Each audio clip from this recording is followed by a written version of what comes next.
prescription drugs and when they stop being helpful and when it starts to be an addiction. And, there's been a lot of work in the field and some through the government. I mean, really has. We want to give them some credit about the prescription drug abuse. And prescription drug abuse was down in 2018. It took some, not a drastic drop, but it was getting better. There was some money being put into offering help for opiate addicts and different forms of prescription drugs. And but sadly to say, here it is, 2020, the year from hell, literally, and the epidemic a prescription drug epidemic is up 18%. The use is up 18%, and deaths of overdose of prescription drugs is up 15% just since the pandemic. So, there's different types of pain, and people seek relief for pain. And so, I'm going to start out talking because a friend from South Africa last week and a couple of weeks ago made a request that if we would talk about prescription drugs. And, really, if you have chronic pain, what you can do about it. And, like I was saying, I've experienced a lot of things in my life, but by the grace of God, I have not had chronic pain. I've been sick very little. The chronic pain that I've had is birthing 4 babies, and that's about it. And that's not chronic. It's over in a while. So I can't empathize with anyone about it other than my mother was a prescription drug addict, and I'm going to talk about that in a little while. But if I get to talking about it, that's all I'll talk about. So I want to wait and talk about the effects prescription drug abuse can have on children if you live with a prescription drug addict, because it's different in some ways than living with a straight alcoholic. Okay, so what prescription drug addiction is, it's compulsive drug seeking. Majority of your prescription drug addicts start out with pain. They start out with some form of physical pain, and they go to doctors for the pain. And doctors are trained, this is their training, is to listen to symptoms and write prescriptions. Now, I am not beating up doctors. The only thing I would say to doctors, I wish they could be trained more in prescription drugs and how it can turn into abuse. In the early days of my addiction in the field, about 40 years ago, I had a client at the Drug Alcohol Treatment Center that was a very smart young man. It was before computers were even used. And I certainly have not been very versed on any kind of electronics. But he told me, he said, one of these days you're going to be able to use a computer and you'll be able to research people's drug use in every drugstore across the world. You'll be able to find it.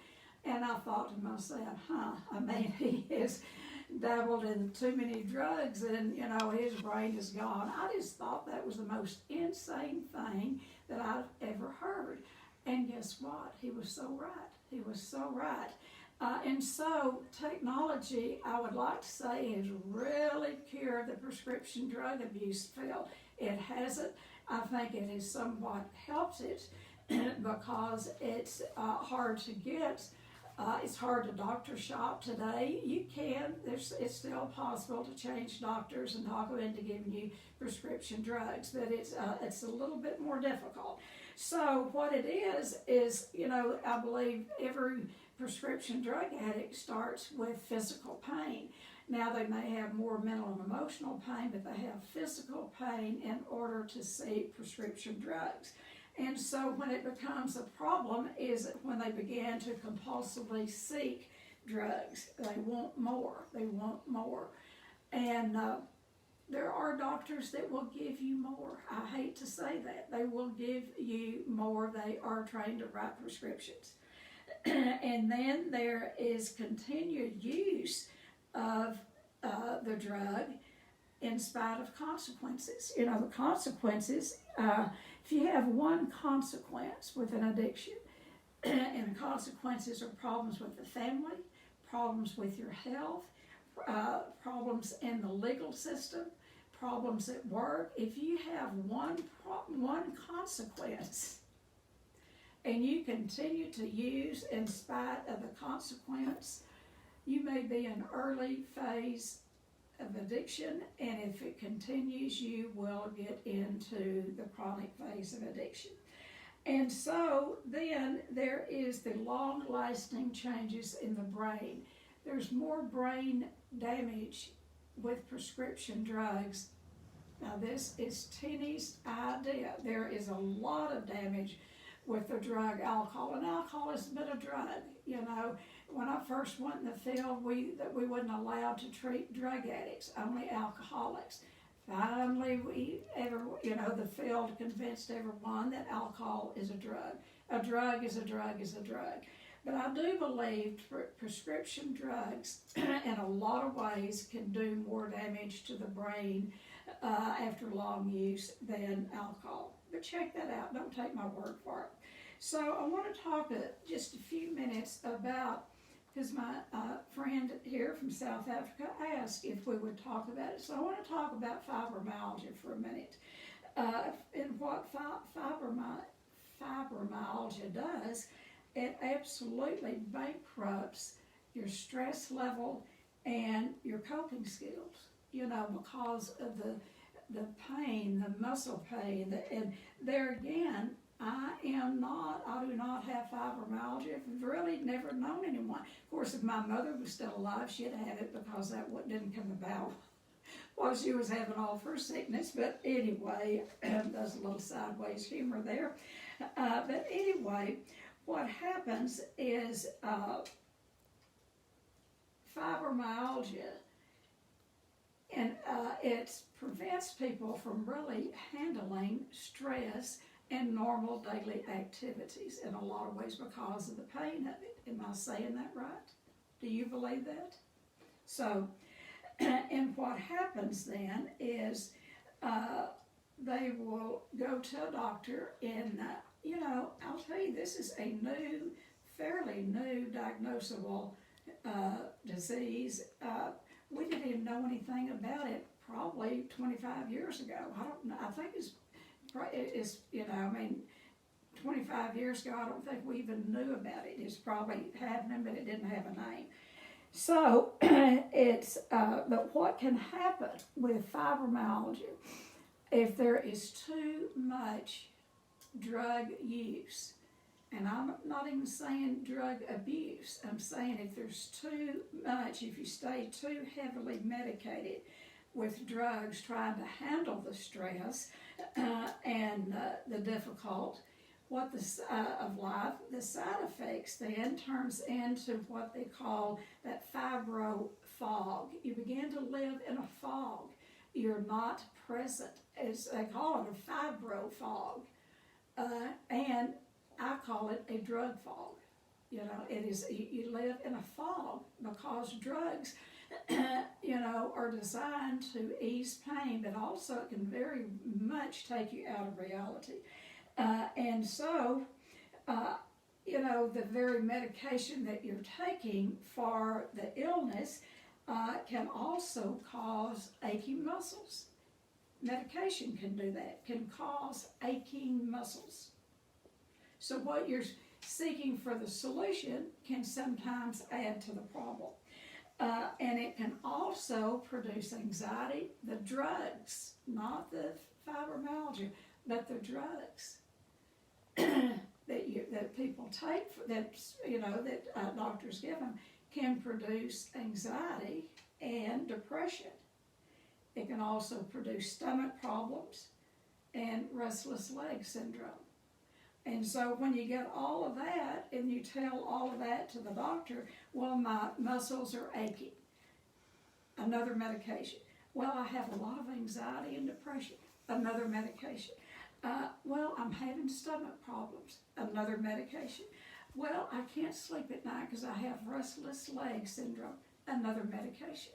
And so before long, you're taking numerous medications. Now, I cannot empathize with people, like I said, with fibromyalgia because I've never had it. But I will tell you what what I believe is this. Our bodies are going to accommodate our minds.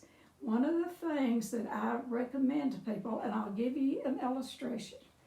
The very first person that I ever knew that was diagnosed with fibromyalgia was a nurse that I had worked with in a treatment center.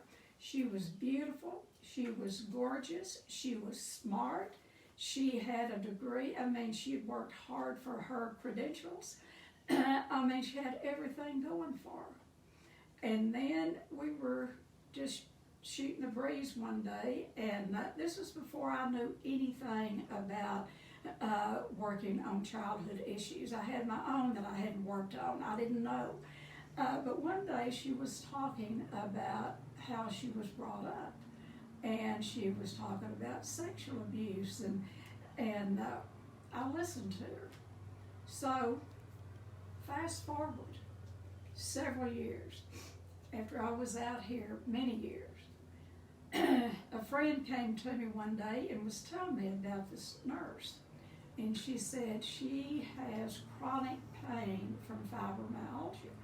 And she described her, and she took me to her house. We called ahead of time, and I went to see her. I'll tell you, she was an old woman. She had lost, her zest for life. She had gained weight. That wasn't what she had done. She laid in the bed or on the couch all the time. She was on many, many medications, and she hurt. And she was unwilling to do anything. She said, I'm just going to lay here and die. She was unwilling to do anything. So I want to tell you a little story. This friend that went with me, we were really into our caregiving days. And so we would go over and we would love on this woman. And we would give her massages and we would rub her feet. She had no family. And she started getting a little bit better. And then I went off and I learned how to work, did my own work personally with my childhood abuse. And then I learned how to do shame and anger reduction work. And I learned how to work with survivors.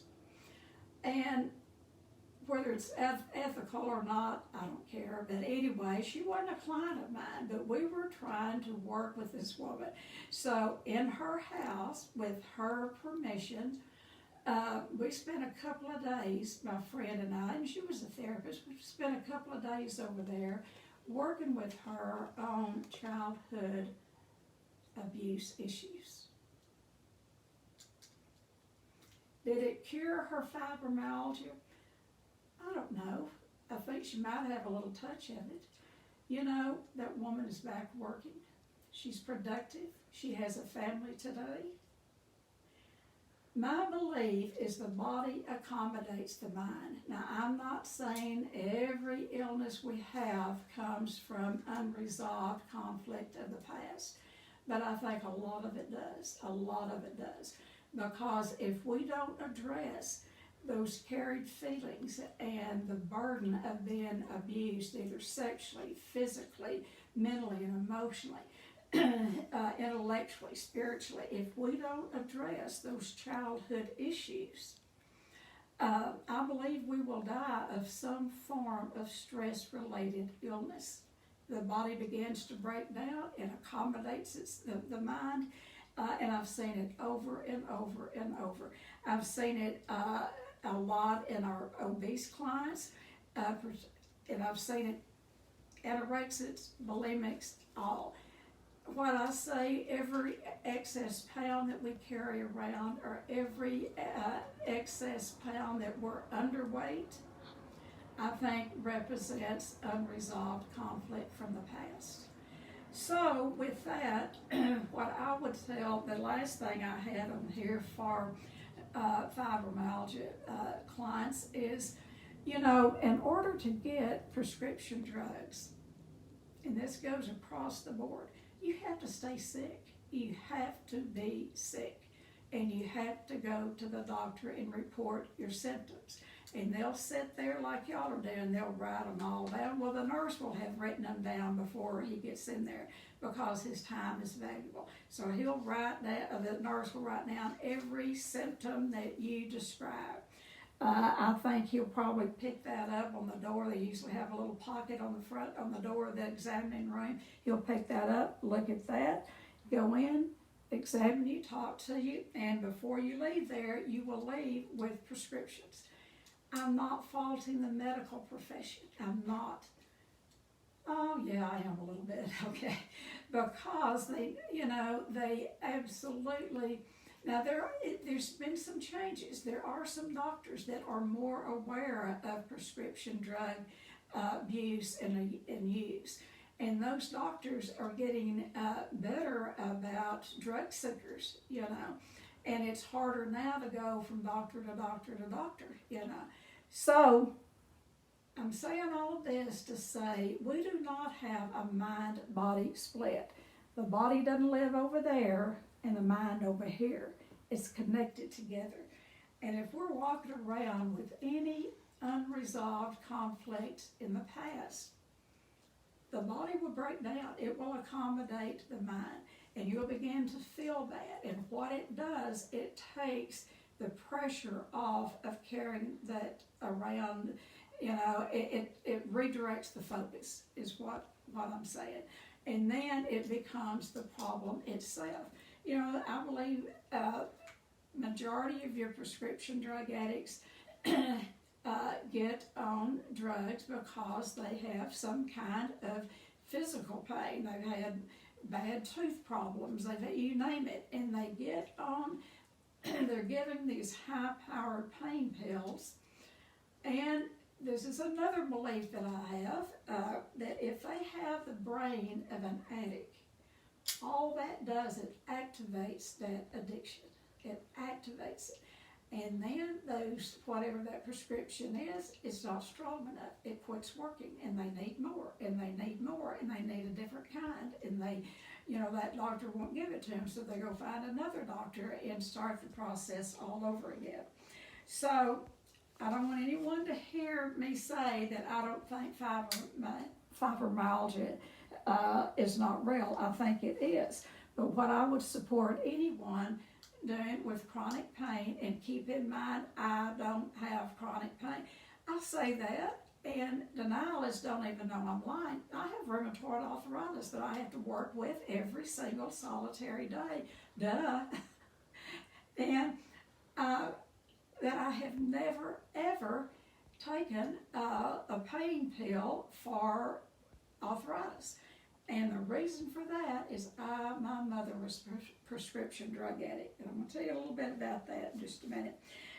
So what I would recommend are things that I do. I would find alternative healing methods.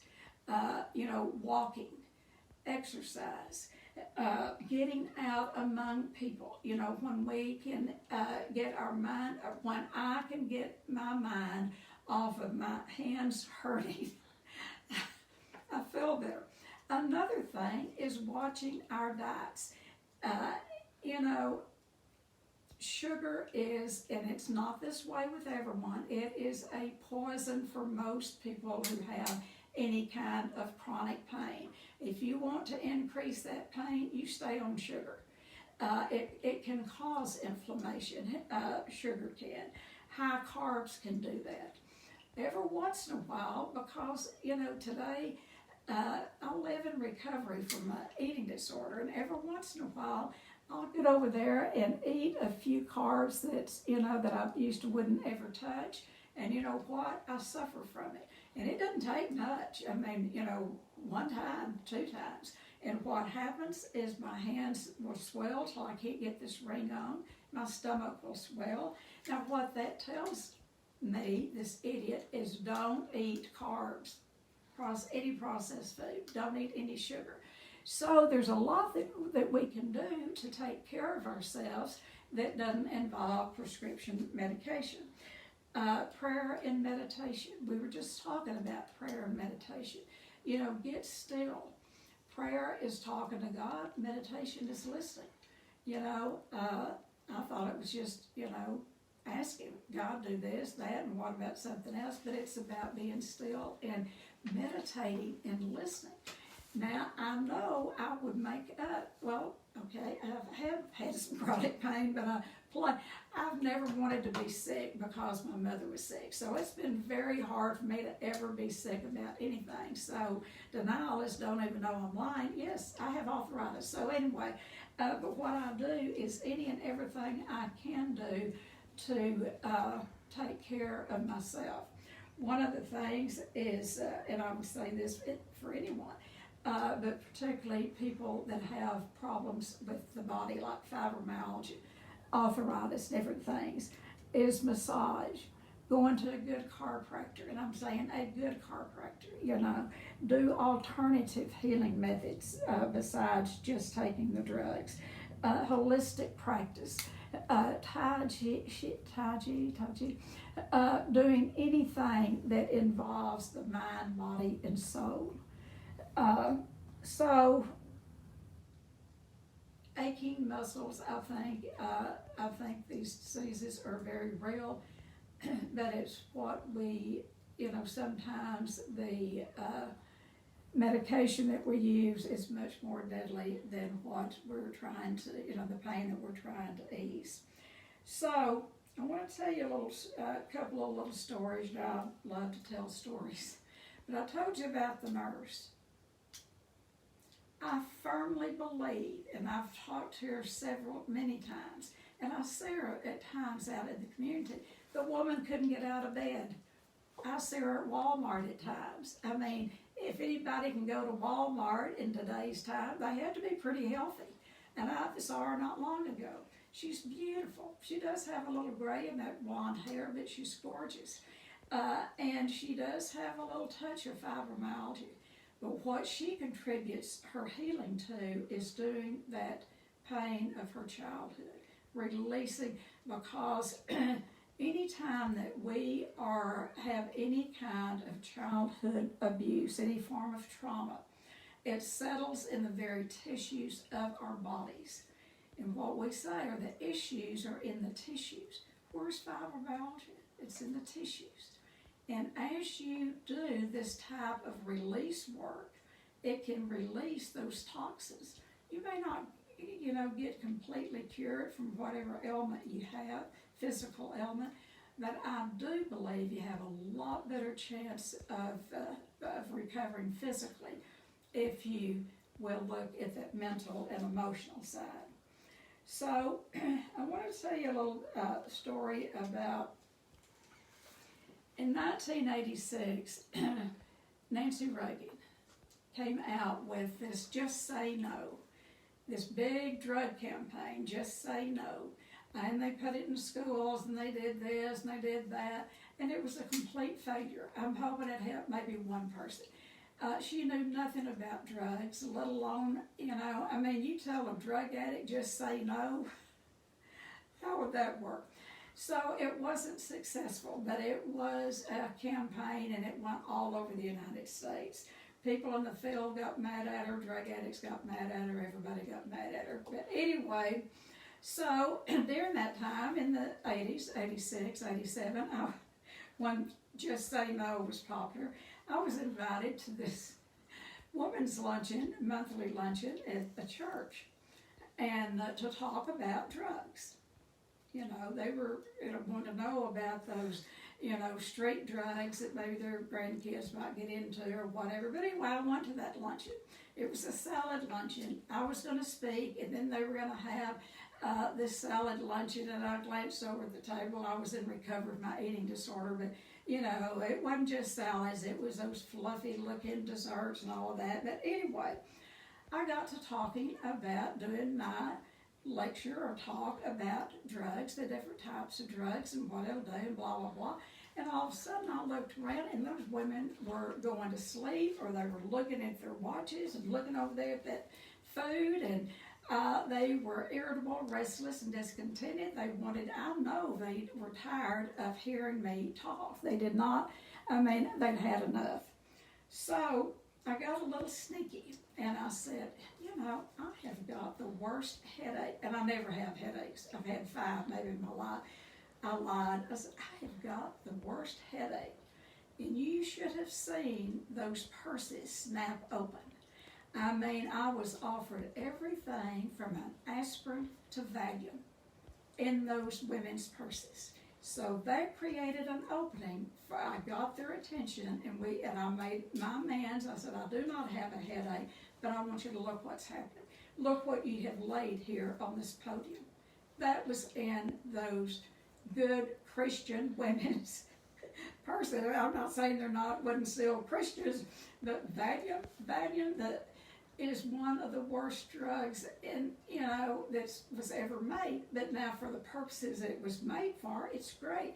If you have surgery, they can put you on a small amount of anyway, the body doesn't know the difference between Valium and a shot of scotch. It metabolizes the same. What it does, it eases the pain of living. So we had a conversation about prescription drugs, and we went way over that lunch hour, and some of those women were crying. Some of them wanted to give me all their drugs, and I said no, particularly those that were on addictive drugs. I said, you need to go back to your physician and tell them about this talk, because more than likely you will go into withdrawal if you try to come off of it. So, you know, when people talk about drug addicts, they think that they're, you know, covered in tattoos and have earrings and blah, blah, and a lot of them do. But a lot of them don't. A lot of them are just little women sitting on the church pews, or men, or, you know, we start out seeking drugs because of pain. And we stay with the drugs because it alters our attitude, it alters our mind. Any drug is mind altering. And so once you have, you know, a tooth pull, they give you or my dentist gives and I don't ever take them because I don't ever take them, but he'll want to give me a little prescription for, you know, a high calorie drug for the pain. I will not take it. And so they're trained not to give as much. But what happens is there's some people who will take that, and if they have that brain of addiction, they will start seeking more, and they will, you know, the craving of any addiction, any substance isn't set up until the substance is put in the body. Once the substance is put in the body, you know, it creates a craving, and one craving goes to 5, 10, and, you know, before long you got thousands of cravings in your system wanting more. So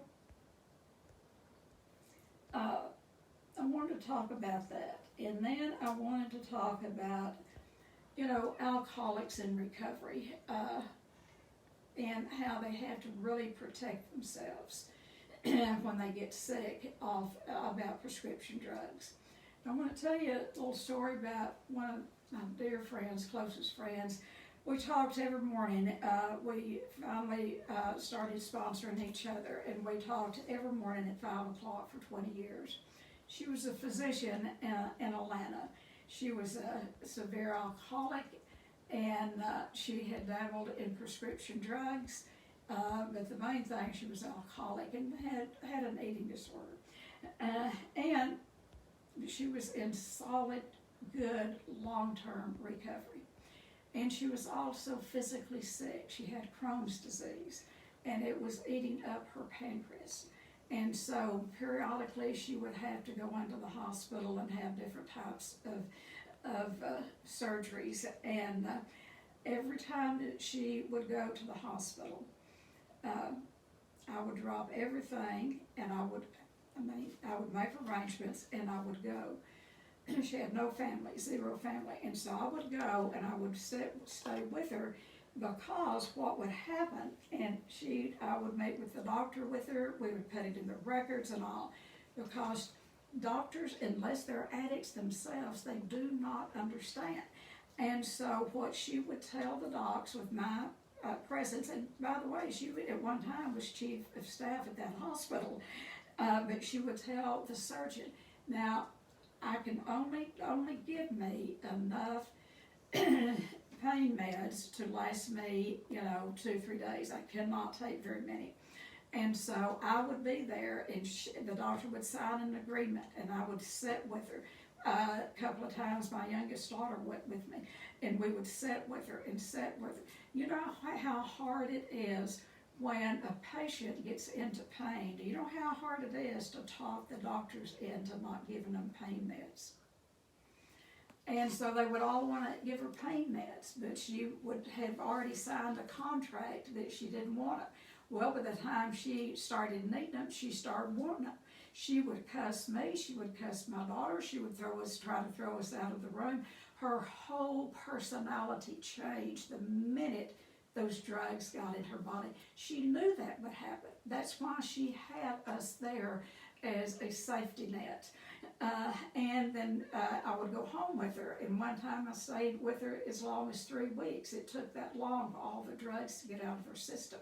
Now, she was given drugs because she had major surgery and major pain. And she died 7 years ago, a year before my husband did, and she died because of, you can't live without a pancreas.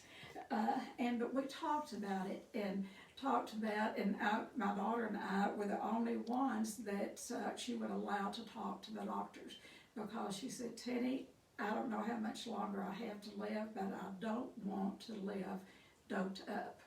So I'm just saying, you have to teach people how to treat you. If you are an addict and you have any kind of procedure done, you must educate your doctor, because they want to help you with the pain. They do not like to see people in pain, and they will give you drugs and shots, and and if you don't have that addiction component, you'll take them for a while, and you won't like the feeling. You won't like that foggy feeling. You won't like that feeling of not being, because it won't do for you what it will do for an addict, and you won't like it. And so, main thing, if you have, for an addict of any sort, if you have any kind of medical procedure, talk with your doctor. Make a believer out of it, that you don't want medication over, very many days. And then take some support with you, because when that addict brain kicks in, you'll want everything they can give you. So that's that story. And then I want to tell you a little story about my mother. My mother was a beautiful woman.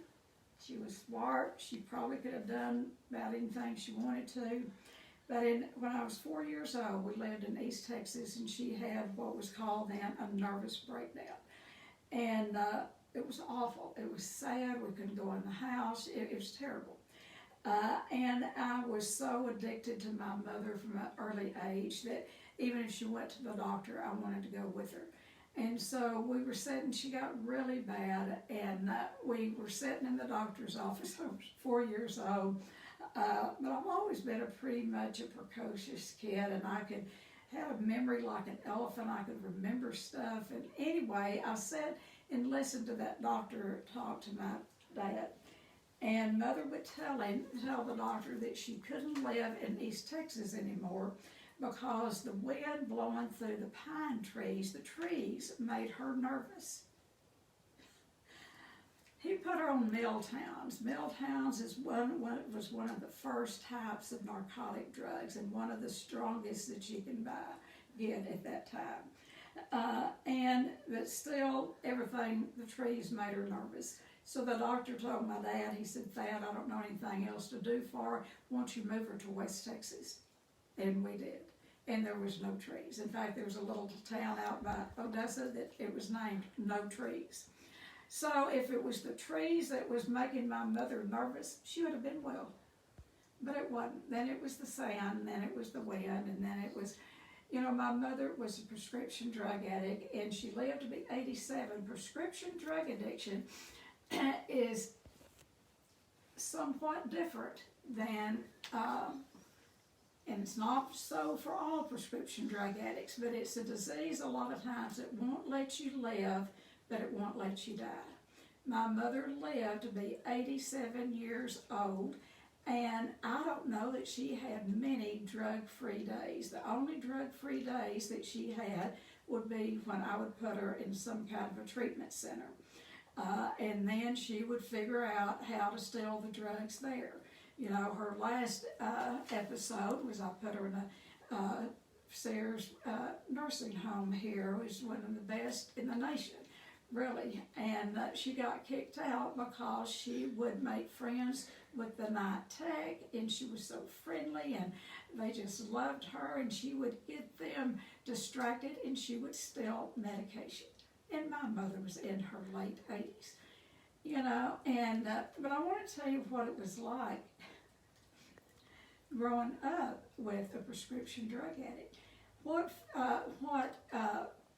fools children. Now see, children on a certain level, my children knew that their dad and his alcoholism, that he was sick. They knew, they had on a certain level, they knew he was sick. But when you live with a prescription drug addict, see, what I would tell everyone, but my mother's sick, she has to have the drugs. Now, I don't tell this a lot because I don't think people believe me half the time. But by the time I was about 10, I was pretty much my mother's major caretaker. Now, she might go 2 weeks at the most. It was usually every week, every 10 days. She was so addicted to any kind of pain meds. She would have pain medicine. She would have sleeping pills. She never wanted an upper. She never wanted anybody's upper because she wanted to sleep. But about every 2 weeks, she would have what we call a psychotic, a drug-induced psychosis, where she would break down. One day, it fixed her. I done all the meal preparation, but she'd always wanted me to surprise her, make me a surprise, for her lunch or so. So I had made her a surprise. She was out watering the grass, and I walked up on her, and my mother changed in an instant. And she went in, I didn't know that it was drug-induced psychosis. She turned on me and took that water hose and beat me, and I began to run down the street. And so the people across the street, they knew my mother well. They called the ambulance. And what I want to say is from age 10 till I left home at 18, I went about every week to 10 days, would ride an ambulance to Medical Center Hospital in Odessa, Texas with my mother. She kept a bag packed. I kept a bag packed. Before I could actually drive, I drove, but I couldn't drive in town at age 10. I went to a school that wasn't far, in the elementary, a school that wasn't far from about 8 blocks from the hospital. I hope they do things different now, but what they did, they accommodated me. They put a bed in my mother's room where I could sleep in her. My dad was off chasing women and whatever. He was never around.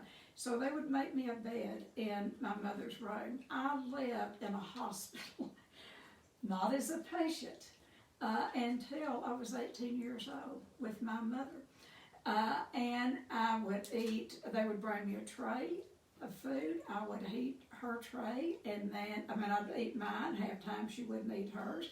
And so I would eat hers, and I would eat her, if her roommate, whoever that was, didn't eat, I'd eat theirs. And then I was good friends with the people down at the snack bar. And I think that the people in the hospital felt sorry for me. They were my family. And so the woman that owned the snack bar would fix me a cheeseburger every day. I think she thought I wasn't eating. Of course, I was huge, already morbidly obese. I'm just saying this to say alcoholism is deadly. I say my mother's an alcoholic and prescription drug addiction addict, but after doing this, my mother was a prescription drug addict. She only drank beer to kind of be social, but hers was prescription drug abuse. And I don't know that we do enough talking about it and how children are affected. You know, in the 5th grade, I didn't go to school enough. I was smart. I was very smart to make high grades. And I did all of the mail. I mean, I'd get the mail and go through it, and I did all the bill paying. My mother got where she couldn't function. I became her caretaker. So I got a letter one day in the spring, our mother did, and I read it, that they couldn't pass me to the 6th grade because I hadn't attended enough days of school. And what I did, there was an old pickup that we had, and my dad was gone in the car or whatever, but I got into that pickup and I drove to that schoolhouse. And I went in and I was very shy, very bashful, but I sat down and I talked to the principal. And I told him the reason I don't go to school is my mother's sick. I don't know, he just, looking back, I think he was embarrassed. I don't think he knew what to do with me. I don't think he knew what to say, but he passed me to the 6th grade because I went and was an advocate for myself. Children of addicts have to become their own advocates. And so I'm not telling you any of this to feel sorry for me, because I made a decision at age 8 that my life was going to be different. And it has. I have absolutely worked hard all of my life to be different than my mother. I swore I'd never marry an alcoholic, and I didn't. I married 2. I swore I'd never have an addiction. Well, I always had an addiction to food, and then I became an alcoholic myself. So everything I said I wasn't going to be, I became, except a prescription drug addict. So the only reason I'm telling you this about how it feels to be a child of a prescription drug addict is that if you know of someone that is chronically ill, that has children, particularly one child or 2 children in the family, stay close to those children. Notice what's happening in their lives, because it forms such a bond, or I can only say with me, the addiction, my mother's addiction, formed such a bond between me and her. She had the problem and I was her caretaker. That when I left home and moved down here, it took us about 7 hours to drive from Odessa, Texas to Abilene, which is normally about a 3-hour drive, because I had to stop at every payphone and call and check on my mother. And I did that, and I went to every time my mother called after I moved down here, I would go and take care of her, and I dragged kids by that time. And finally, through the Al-Anon family group at age 30, I was able to stop. And I remember the day I told her no, and I laid across the bed, and after I told her no, and my dad got on the phone, and he said, well, what I'm going to do, if you don't come up here, I'm going to take a gun, and I mean, he threatened all the time. I'm putting it to her head, and I'm going to blow her head off. And I hung up the phone. I didn't hear from him for 6 months. I knew if he blew her head off that the sheriff's department would let me know, because he was a deputy, and I knew somehow I'd find out. They didn't call me for 6 months. When I quit taking care of mother, they had no use for me. So I'm only saying all of this to say the prescription drug addiction is severe, it's chronic, it's progressive, and it's deadly left untreated. And it's as deadly to the family, to children, as it is to the addict. So with that, I'll open it up, and let me hear from you about any chronic pain that you have, what you do with it or for it. Have you ever been a prescription drug addict? Let's just talk about it. Who would like to start?